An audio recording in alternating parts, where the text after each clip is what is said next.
In front of me is Xiaomi POCO X4 Pro 5G, and let me show you how to change voicemail notification sound on this device. So at first, reach your phone dialer, click on More icon then, and select Settings.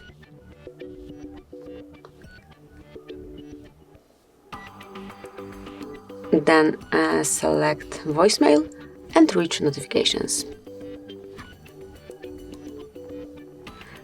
Click on Sound then, and now smoothly pick the sound that you like.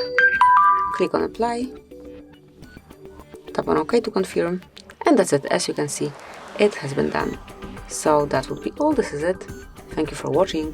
Please subscribe our channel and leave the thumbs up.